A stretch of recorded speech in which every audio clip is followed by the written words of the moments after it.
Hello student, आप सभी का स्वागत है आपके अपने चैनल टेक बाय प्रिंस में। तो आज हम बात करेंगे बोर्ड 2026 के लिए काफ़ी महत्वपूर्ण क्वेश्चन जो कि एसएसटी यानी सोशल साइंस का क्वेश्चन होने वाला है। ये मोस्ट इंपॉर्टेंट होगा क्वेश्चन, क्योंकि आज हम बात करेंगे दीर्घ प्रश्न पर जो कि 6 नंबर में पूछे जाते हैं। जो प्रश्न देखिए, जो प्रश्न 6 नंबर में पूछे जाते हैं, ठीक है। तो आज हम देखेंगे ये 6 प्रश्न और सात सात प्रश्न कौन कौन से जो 6 नंबर में पूछे जाते हैं। देखिए, इस वीडियो का पूरी देखिएगा, इस वीडियो को आप स्किप मत कीजिए, क्योंकि इस वीडियो में आपको बहुत ही नॉलेजेबल यानी कि नॉलेज भरी चीज़ें मिलेंगी, क्योंकि ये काफ़ी। तो इस वीडियो का आप पूरा देखिएगा बिना स्किप किए, ठीक है। तो चलिए शुरुआत करते हैं पहला प्रश्न से। तो हमारा पहला प्रश्न है, भारत में राष्ट्रवाद की उत्पत्ति कब हुई, ठीक है।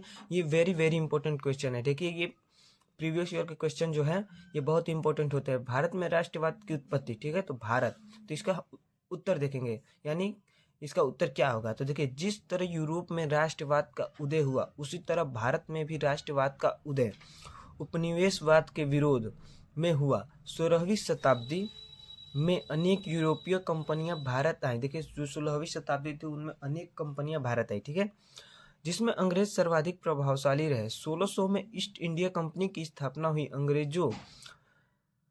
अंग्रेज भारत में व्यापार के साथ साथ शासन स्थापित किया। 1757 में प्लासी का युद्ध और 1764 में बक्सर का युद्ध हुआ। इस युद्ध के बाद अंग्रेजों का भारत पर अधिकार हो गया और अंग्रेजों द्वारा भारत का काफी शोषण किया गया। इसी शोषण के विरोध भारत में 1857 में क्रांति हुई, ठीक है। यद्यपि यह क्रांति असफल जरूर हुई, लेकिन अंग्रेजों के विरोध भारत में राष्ट्रवाद का उदय हुआ और अंततः 15 अगस्त 1947 को अंग्रेज भारत छोड़कर जाना पड़ा, ठीक है। अंग्रेज भारत छोड़कर चले गए 15 अगस्त 1947 में, लेकिन इनमें 300 यानी कि 350 वर्षों का जो युद्ध था वो लड़ा गया, ठीक है। जो 16वीं शताब्दी में अंग्रेज भारत आए, ठीक है। 1757 में प्लासी के युद्ध, 1764 में बक्सर का युद्ध। आप इस प्रश्न को, यानी जो जो मैं प्रश्न बताऊंगा उसको लिख कर आप पूरी तरीके से याद कर लीजिए। जो जो मैं प्रश्न इस वीडियो में आपको बताऊंगा वो काफी इंपॉर्टेंट है, मोस्ट इंपॉर्टेंट है, ठीक है।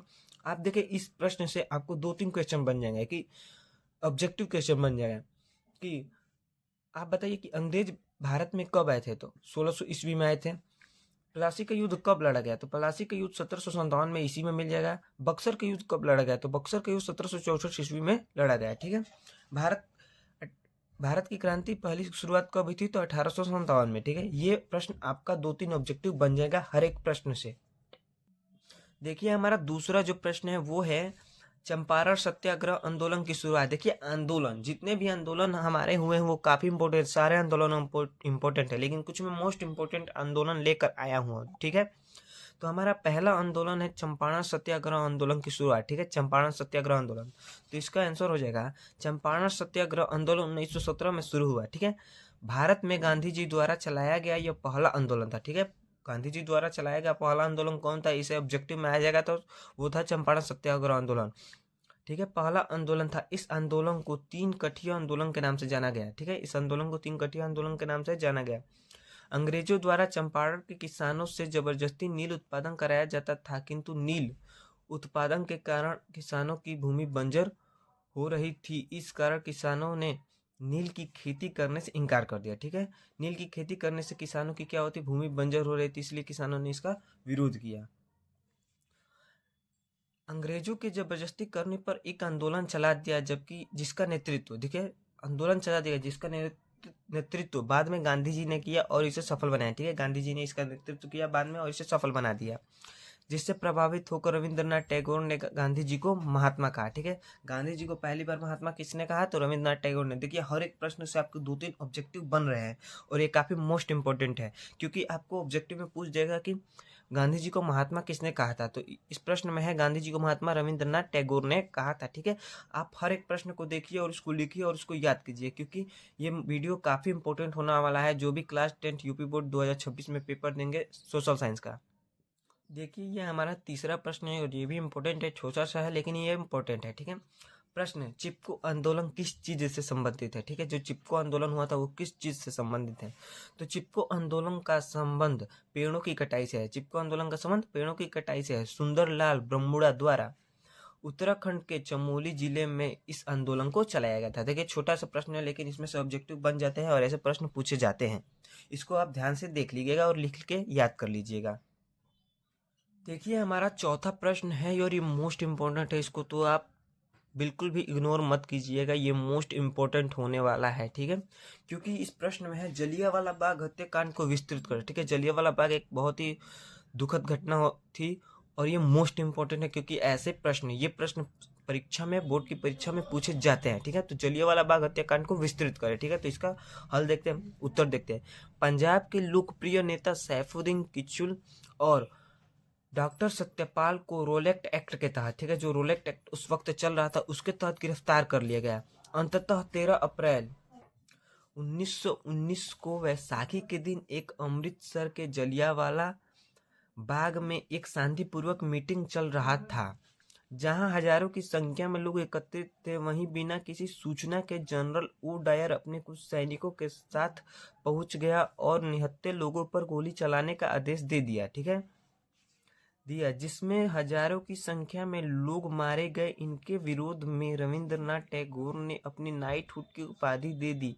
इसकी जांच हेतु हक्टर कमेटी का गठन किया गया, किंतु ब्रिटेन के सांसद ने इसे ब्रिटिश साम्राज्य का शेर कहा। बाद में इसे उधम सिंह ने लंदन में जाकर ओडायर की हत्या कर दी, ठीक है। जो उधम सिंह थे वो भी जलियांवाला बाग हत्याकांड में थे। उस वक्त इनकी उम्र शायद 5 वर्ष थी, मुझे ठीक से याद नहीं, लेकिन इनकी उम्र बहुत छोटी थी। उसके बाद ये जब बड़े हुए तो उधम सिंह ने लंदन में जाकर जनरल ओ डायर की हत्या कर दी, ठीक है। इसमें देखिए इस प्रश्न से भी आपके 2-3 ऑब्जेक्टिव बन रहे हैं कि जलियांवाला बाग हत्याकांड कब हुआ। तो जलियांवाला बाग हत्याकांड 13 अप्रैल 1919 को हुआ था, ठीक है। और अब किस किस हत्याकांड में रविंद्रनाथ टैगोर ने अपनी नाइटहुड की उपाधि दे दी, तो जलियांवाला बाग हत्याकांड था, ठीक है। ये इस हर मैं ऐसे ऐसे प्रश्न लेकर आया हूँ आपके लिए कि हर प्रश्न में से 2-3 ऑब्जेक्टिव बन रहे हैं, ठीक है। तो इस प्रश्न को पूरा देखिएगा, इसको आप लिखिए और याद कीजिए। ये हमारा अगला प्रश्न है, भू संसाधन किसे कहते हैं। भू संसाधन के महत्व को समझाए, ठीक है। तो ये इसका उत्तर होगा, भू का अर्थ भूमि होता है, ठीक है। भू का अर्थ भूमि होता है, हम भूमि पर ही निवास करते हैं। यह एक प्राकृतिक संसाधन है जिसका प्रयोग हमें सावधानी पूर्वक करना चाहिए। यह 43% भू क्षेत्र मैदान है, यहाँ 43% भू क्षेत्र मैदान है जहाँ कृषि की जाती है। 30% पहाड़ और पर्वत है जो पर्यटन के अलावा नदियों के उद्गम स्थल है, ठीक है। 27% हिस्से पठार है जहाँ खनिज, ईंधन आदि का हम प्राप्ति करते हैं, ठीक है। अब अगला प्रश्न है हमारा, जल का नवीनीकरण से क्या तात्पर्य है, ठीक है। जल का नवीनीकरण से क्या तात्पर्य है, तो इसका आंसर हो जाएगा, जल को नवीनीकरण किया जा सकता है, ठीक है। अर्थात अशुद्ध जल को अत्याधुनिक तकनीक से पुनः शुद्ध किया जा सकता है। वर्षा द्वारा प्राप्त जल का भाप बनना, वर्षा द्वारा प्राप्त जल का भाप बनना, नदियों का बहना और भूमिगत होना और पुनः सागरों के मध्य से वाष्पित होकर वर्षा के रूप में प्राप्त होना, यह प्रमाणित करता है कि जल का नवीनीकरण किया जा सकता है, ठीक है। ये भी प्रश्न इंपॉर्टेंट है। इस जो भी मैं इस वीडियो में प्रश्न आपको बताऊंगा वो सारे मोस्ट इंपॉर्टेंट है। मैं छाट कर आप सबके लिए लेकर आया हूँ। इस वीडियो को पूरा देखिएगा। अगर ये वीडियो आपको अच्छा लग रहा है तो इस वीडियो को लाइक कीजिएगा और अगर आप हमारे चैनल पर हैं तो हमारे चैनल को सब्सक्राइब कीजिएगा। अगर आपको इस प्रश्न से कोई भी प्रश्न पता था तो इस वीडियो में यस लिखिएगा। देखिए अब मैं जो आपको प्रश्न यानी कि क्वेश्चन बताने जा रहा हूँ मोस्ट से मोस्ट इम्पोर्टेंट है, वेरी वेरी मोस्ट इम्पोर्टेंट है, क्योंकि ये प्रश्न 6 नंबर में पूछे जाते हैं और काफ़ी इम्पोर्टेंट है। ये प्रीवियस ईयर में आए हुए प्रश्न है, ठीक है। तो हमारा प्रश्न है, मृदा का वर्गीकरण कीजिए अथवा भारत में कितने प्रकार की मिट्टी पाई जाती है, ठीक है। ये काफ़ी इंपॉर्टेंट है, इसको आप इग्नोर मत कीजिएगा, इसको पूरा देखिएगा और इसको लिख लीजिएगा और इसको याद कीजिएगा, ठीक है। देखिए इसका आंसर हो जाएगा, भारत कृषि अनुसंधान परिषद दिल्ली के तहत भारत में 8 प्रकार की मिट्टी पाई जाती है, ठीक है।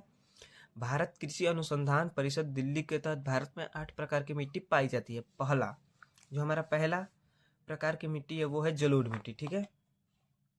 यह मिट्टी भारत के पूर्व भौगोलिक क्षेत्रफल में पाई जाती है। यह 42% हिस्से में है। भारत का संपूर्ण उत्तरी मैदान जलोढ़ मिट्टी से बना है। देखिए भारत का संपूर्ण उत्तरी मैदान जलोढ़ मिट्टी से बना है।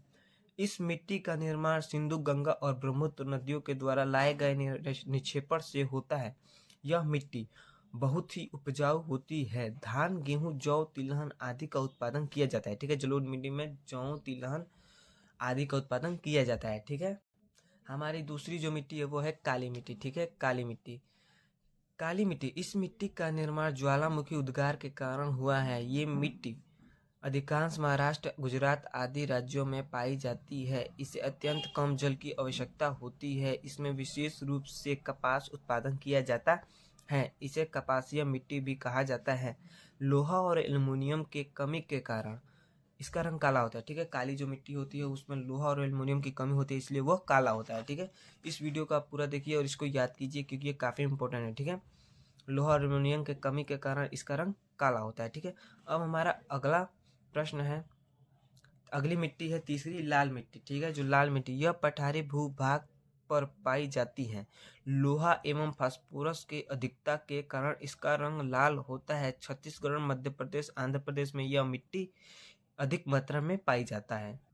हमारी चौथी प्रकार की जो मिट्टी है वो है लेटराइट मिट्टी। इस मिट्टी की उर्वरकता शक्ति कम होती है। यह मिट्टी चाय उत्पादन के लिए काफ़ी प्रसिद्ध है।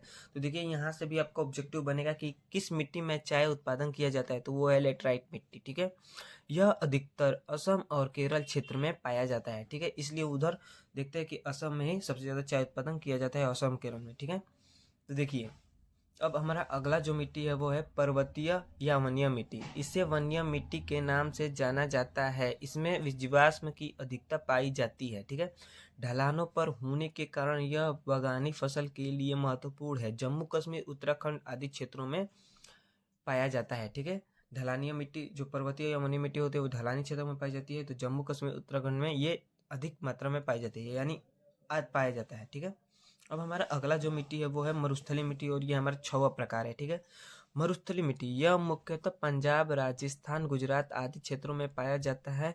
इसमें मोटे अनाज का उत्पादन किया जाता है। ठीक है, तो यहाँ से भी आपका ऑब्जेक्टिव बनेगा कि मोटे अनाज किस मिट्टी में होता है, तो वो है मरुस्थली मिट्टी में मोटे अनाज मरुस्थली मिट्टी में होता है। ठीक है, मैं जो प्रश्न लेकर आया हूँ हर प्रश्न आपके लिए इम्पोर्टेंट है क्योंकि इससे ऑब्जेक्टिव भी बनेगा।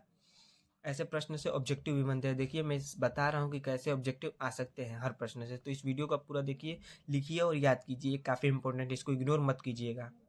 हमारा 7वां प्रकार की मिट्टी है नमकीन या क्षारीय मिट्टी। इसे रेहू आदि नामों से जाना जाता है। इसमें सोडियम क्लोराइड एवं सोडियम सल्फेट आदि की अधिकता पाई जाती है। जो नमकीन या क्षारीय मिट्टी है उसमें सोडियम क्लोराइड और सोडियम सल्फेट आदि क्षेत्रों में पाई जाती है। यहाँ से ऑब्जेक्टिव बनेगा सोडियम क्लोराइड और सोडियम सल्फेट किस मिट्टी में ज़्यादातर पाई जाती है, तो नमकीन या क्षारीय मिट्टी में पाई जाती है।